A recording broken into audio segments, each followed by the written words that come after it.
Bonjour, je suis Dr. Paul Simard, psychologue, et aujourd'hui, dans le Psychoctober du 19 octobre, nous allons parler de égoïste ou égocentrique. Donc, je vous rappelle que le défi Psychoctober consiste à faire une vidéo par jour à tous les jours du mois d'octobre et que vous pouvez joindre le défi en mettant le hashtag Psychoctober. Et ainsi, on va construire un collectif permettant de réfléchir tous ensemble sous la forme de vlogs sur des éléments psychologiques pour aider les gens dans la population générale. Donc, c'est parti sur quelques réflexions cliniques sur la différence entre égoïste et égocentrique. Déjà, nous saurons qu'il sera question de l'ego, du je. Et quelle place prendra ce je? On pourrait dire que c'est déjà ça qui va teinter si on est dans le registre de l'égoïste ou le registre de l'égocentrique. Parce que c'est une distinction que je présente à mes clients, moi souvent ils me disent, il y a quelqu'un qui me dit que j'étais vraiment égoïste ou que c'est égoïste de penser à soi. Puis, donc il y a une grosse connotation négative sur l'élément d'égoïsme. Et moi j'aime bien apporter la nuance suivante. Je dis aux gens que dans égocentrique, le terme dit que l'ego de la personne, le je, c'est le centre du monde. Tout m'est dû. Les autres sont là pour que je puisse les utiliser pour moi. Je suis présent et donc eux devraient se plier à mes projets. L'égocentrisme. D'une autre manière, l'égoïste, lui, j'aime bien le présenter comme étant la capacité d'avoir des frontières. Et selon moi, c'est une chose essentielle dans les habiletés interpersonnelles, c'est de connaître les frontières interpersonnelles, ils sont où, pour pouvoir respecter la sphère intime, privée, puis la sphère publique. S'il n'y en a pas et qu'il n'y a aucune distinction de connaissance, en fait, entre le monde privé et le monde public, euh, c'est sûr et certain que ça peut causer toutes sortes de situations ambiguës et toutes sortes de tensions. Parce que, par exemple, une personne qui n'aurait pas de bulle, qui serait constamment ouverte, ben, les autres pourraient utiliser ces ressources comme ils veulent pour leur projet et tout ça. Donc, on voit des personnes qui sont comme ça, qui sont ouvertes, qui n'ont pas de bulle, qui ne sont pas capables de fermer, peuvent se faire utiliser justement par des gens qui sont égocentriques, qui eux vont dire, ben, tiens, une personne disponible, ben, je prends les ressources, je les amène dans mon projet, dans mon rêve. Euh, mais lorsque une personne fait preuve d'égoïsme, c'est-à-dire qu'elle est capable de boucler quelque chose, c'est pas d'être fermé, l'égoïsme. C'est d'être capable d'avoir une bulle. Et également de considérer que l'autre, lui, il a une bulle aussi. L'autre a le droit à sa bulle. Et en fonction de l'urgence et des priorités, on verra c'est autour de qui s'occuper en premier. Mais même si je m'occupe des besoins de l'autre parce que je vais l'aider, moi, j'oublie pas que j'ai des besoins. Là. Comme par exemple, si j'ai faim, ben, ça se peut très bien que là, mon besoin qui est à l'intérieur de moi de manger, je le mette de côté pour quelque temps pour aller aider une personne là, qui est dans le besoin, là, qui souffle, là, qui a eu un accident de voiture ou qui tombe en bas d'une échelle. Je vais aller l'aider. Donc à ce moment-là, je suis capable de considérer ses besoins. On pourrait dire que je pourrais même faire un acte d'altruisme, c'est-à-dire faire bénéficier une autre personne de mon aide sans avoir quelque chose d'intéressé en arrière, juste parce que je suis sensible. Je vous renvoie à la vidéo sur l'empathie à ce sujet. Et donc, juste parce que je suis sensible de manière désintéressée à aller aider la personne, mais là, maintenant, quand la crise va être passée, que la personne va être en sécurité, qu'il va être repris dessus, moi, j'oublie pas là, que j'ai faim. Là. Et d'ailleurs, ça se peut que ça ait augmenté entre-temps là, ma faim. Là. Et donc, je reviens à l'intérieur du territoire et je m'occupe de mon besoin. Donc, c'est un exemple où là, les portes ne sont plus ouvertes, elles sont fermées. Moi, j'aime bien dire que dans la gestion des frontières interpersonnelles, il y a quatre, on pourrait dire, grandes raisons de les gérer. Il y a deux raisons principales pour lesquelles on ouvre et il y a deux raisons pour lesquelles principales on peut fermer. Exemple d'ouverture, c'est de dire, j'ai besoin de laisser sortir quelque chose que je n'ai plus besoin, j'ai besoin de te dire des choses, j'ai besoin de te dire, ou j'ai besoin de laisser entrer quelque chose de bon. Donc, il faut savoir ouvrir pour laisser entrer les compliments, les feedbacks positifs. Et deux raisons de fermer, ben c'est j'en veux plus de cette affaire-là, j'en veux pas du tout de ton truc, ça m'intéresse pas, dire non. Et la capacité aussi de se ressourcer à l'intérieur de soi. Donc en bouclant, c'est comme si je chauffais ma maison l'hiver, mais les portes ouvertes. ça va être difficile d'accumuler de la chaleur à l'intérieur de moi. Ce serait beaucoup plus facile d'accumuler de la chaleur si je bloque les portes, ben, que je ferme la porte et que je suis en mesure de monter moins haut le chauffage, économiser de l'énergie. Donc, un peu de la même manière, une personne qui va fermer temporairement, qui va s'occuper d'elle-même, oui, c'est égoïste. Il y a un ego. Il y a un ego qui est affirmé, qui dit je suis là et j'existe, j'ai des besoins. Ces besoins-là n'ont pas à être le centre du monde pour tout le monde, égocentrique. Ils ont seulement besoin d'être le centre de la personne qui les aimait. Pour pouvoir exister et ensuite d'être en santé. Et lorsque la porte sera ouverte, ben, ce qui sortira ou ce que les autres pourront bénéficier, ça sera de l'aide, ça sera le positif que la personne aura recultivé. Moi, j'aime bien dire que la santé, c'est autant contagieux que la maladie. Si vous entrez dans une pièce, là, mettons que vous êtes un groupe dans une pièce, il y a quelqu'un qui rentre dans la pièce en criant là, ah! Qui est très malheureux, tout le monde devient tendu. Tout le monde est contaminé par la panique ou la crise de folie de la personne. Mais inversement, si vous entrez dans une pièce et qu'il y a une personne qui est extrêmement saine et qui gère ses frontières interpersonnelles d'une manière très posée, assumée, qui est capable de faire preuve de discernement, on sent aussi que la présence de la personne est rassurante, intéressante, bienveillante, et donc on a le goût d'être en interaction avec cette personne. Donc la santé, autant contagieux que la maladie. C'est un choix que les gens peuvent faire. Et moi, je les invite à le faire, en fait, à développer leur égoïsme sain quand par exemple, ils sont dans une famille qui aurait beaucoup d'éléments dysfonctionnels, des confusions au niveau des frontières, des expériences d'abus passées. C'est tous des éléments où les personnes peuvent se trouver démunies au niveau de l'intervention, dire, ben, je ne peux pas faire une action pour changer des choses concrètement, elle ne veut pas changer, par exemple, ma sœur ne veut pas changer, donc je ne peux rien faire. Mais plutôt que de se résigner, moi j'invite les gens à être davantage en santé, de se réguler eux-mêmes, de clarifier qu'est-ce qui leur convient, qu'est-ce qui ne leur convient pas, d'apprendre à dire dans les choix d'interaction sociale, apprendre à dire oui et apprendre à dire non, apprendre à dire on verra, apprendre à dire peut-être après réflexion. Des frontières interpersonnelles souples, vivantes. Pas des frontières en béton armé à double tour et coulé dans le ciment qu'après ça, on n'a plus moyen de sortir.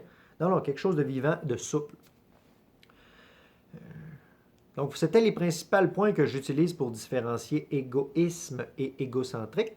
Mais tout à l'heure, je vous ai mentionné que lorsqu'on fait des preuves d'égoïsme, on peut faire preuve d'altruisme, dans le fond, d'aller aider une autre personne de manière désintéressée. Il ne faut pas confondre ça non plus avec l'abandon de soi. Une personne qui va aider les autres sans s'occuper de lui-même, c'est comme si, je vais le comparer un peu avec le workaholic, une personne qui se garoche toutes ses ressources dans l'environnement. Mais là, dans l'exemple de l'altruisme, on pourrait dire un altruisme aveugle, ça serait une manière de se lancer à 100% dans aider les autres.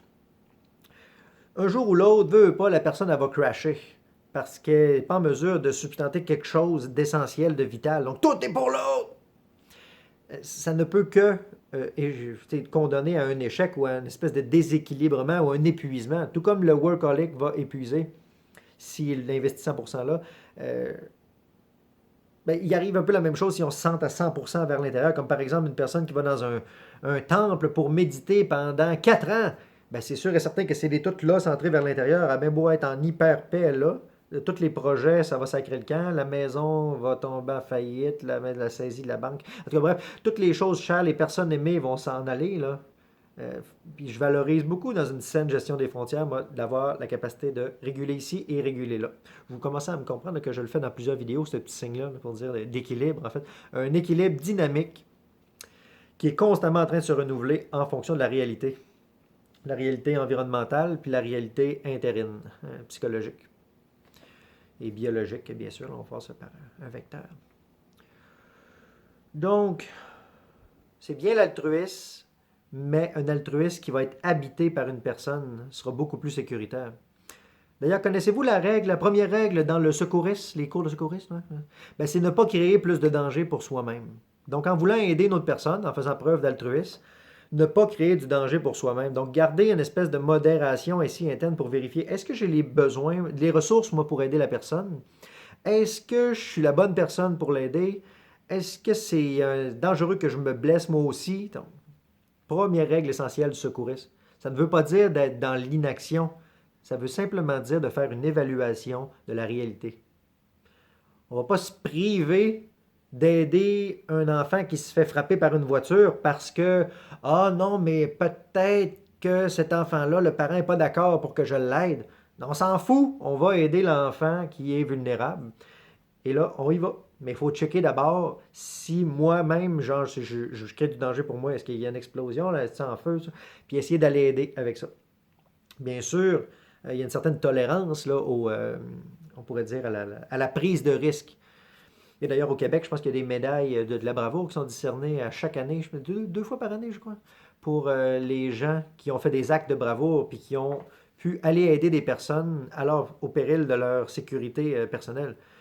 Même si c'était de la bravoure extrême, ça reste toujours des choses qui se font dans des événements extrêmement rares. C'est pas des choses qui sont répétées à long terme là, sur une prise de risque constante à toutes les heures. Ça, c'est sûr et certain que ce n'est plus de la bravoure, c'est une sorte de naïveté masochiste là, extrêmement dangereuse. Euh, Inversement, de l'autre pôle, là, si on continue là, dans l'autre direction là, de l'égocentrisme, on pourrait toucher à une sorte de philosophie qui s'appelle l'individualisme, dans lequel la personne, elle, ne sera pas l'intérêt de l'autre pour aller l'aider, non, c'est d'abord ses droits. Peu importe ce qui arrive dans le groupe, moi j'ai droit à ça. Mais l'individualisme, on en entend beaucoup parler dans notre société nord-américaine sur les états de droit. Donc, les gens qui veulent bénéficier de moi, j'ai droit à ça, fait que donc je vais l'avoir. J'ai droit à ci, je vais l'avoir. Toutefois, une espèce d'individualisme extrême qui ne serait pas capable de ponctuer va toujours donner des espèces de situations bizarres. Comme par exemple, je suis dans une file d'attente, puis il y a une personne qui se présente en arrière de moi qui a un bras sectionné ici puis qui pisse le sang. Ben, je vais pas attendre, je vais pas lui dire hey, attends, j'étais là avant dans la salle. Parce que j'ai droit, je suis arrivé dans l'ordre, c'est chacun son tour. Non, il y a un mécanisme de triage intelligent qu'il faut qu'il se fasse. Hein. Vous le voyez d'ailleurs dans les salles d'attente des hôpitaux et tout ça, dans les guichets d'accès en santé mentale pour voir des psychologues dans les milieux des C3S.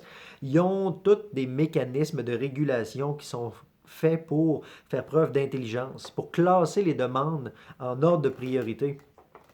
C'est pas seulement un individualisme de droit extrême. Non, il y a une sensibilité. Comme par exemple dans le cas des guichets d'accès en santé mentale, il y a des travailleurs sociaux souvent qui sont les agents responsables de filtrer au guichet d'accès qui vont faire une évaluation. Donc c'est extrêmement important de faire preuve d'intelligence pour réguler les états de droit.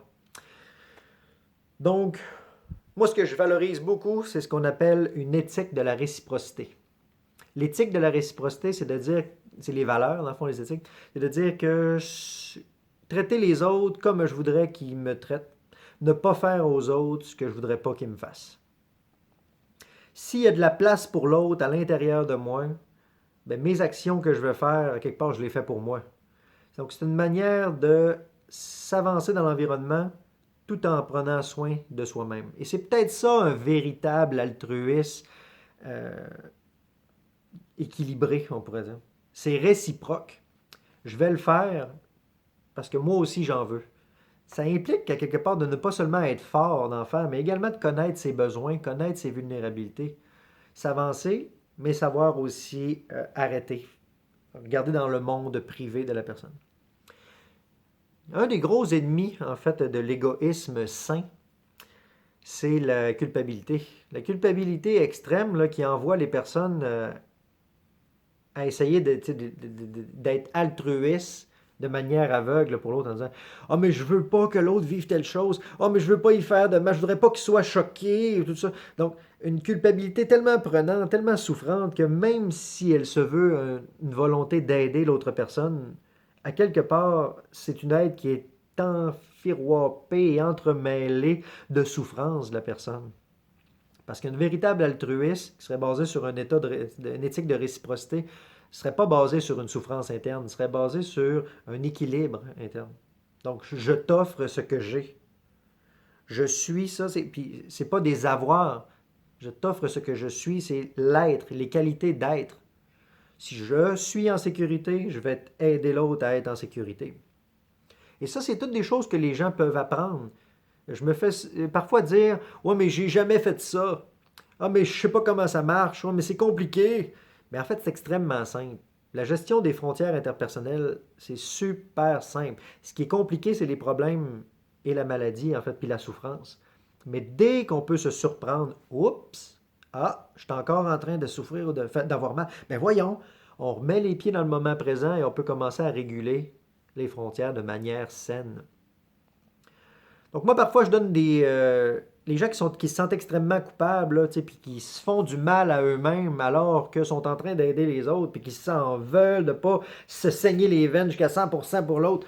Ben, moi, des fois, je lui fais un exercice qui s'appelle l'exercice... en fait, je lui fais un exercice qui s'appelle la prescription d'égoïsme, dans lequel je vais écrire sur une feuille prescription d'égoïsme, apprendre aux besoins. D'ailleurs, quel besoin que j'ai présentement?